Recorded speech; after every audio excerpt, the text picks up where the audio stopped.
Leno here. I did say I was strapped for time and likely wouldn't be doing any more runs on Banyue in this pre-release period, but man, I really wasn't all that happy with the previous skill. It could have been so much better. It was gnawing away at the back of my mind as I was gathering some footage for the full guide, and composure got the better of me.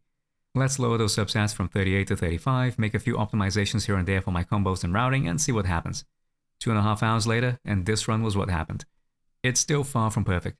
On the first combo, I did 2 sets of Earthshaker into Mountain Tremor Wrath, but you really don't want to do this as, well, it causes a final hit of Toppling Mountain to land out a stun. I messed up a 1-spot to Lion's Roar Wrath cancel at the end of the second stun, then stayed too long on Lucia on the lead up to the third, which led to an early corruption. And that's bad as it meant I wouldn't have a disorder for the third stun.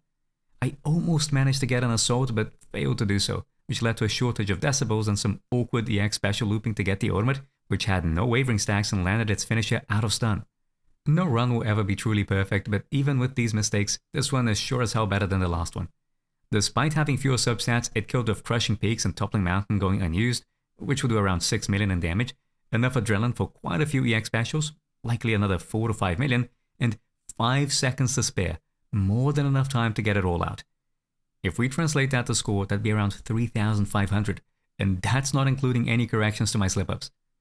Granted, my substat distribution is still pretty ridiculous, having almost all of my rows go to crit stats, but given both how much damage went unrealized at the end of the run and the potential for further optimization, there's no excuse. This could kill with far lower investment levels. With the small incremental improvements I've managed to make to these runs, I might have been a little harsh on Banyue previously. Stubborn as I am, I still think he isn't any better than his peers and could use a few buffs. Some improvement to his Wrathful 5 generation would go a long way at making him a more flexible character, as he's too reliant on Miasma Adrenaline refunds for these 4 stun, 4 Wrath, 4 ultimate routes, limiting the encounters he can do well in. Not to mention the luck and skill requirements for a good run remain frustratingly high. But at the very least, when played properly, he can perform. So if you have the patience to master Banyue, then you'll be rewarded for your effort.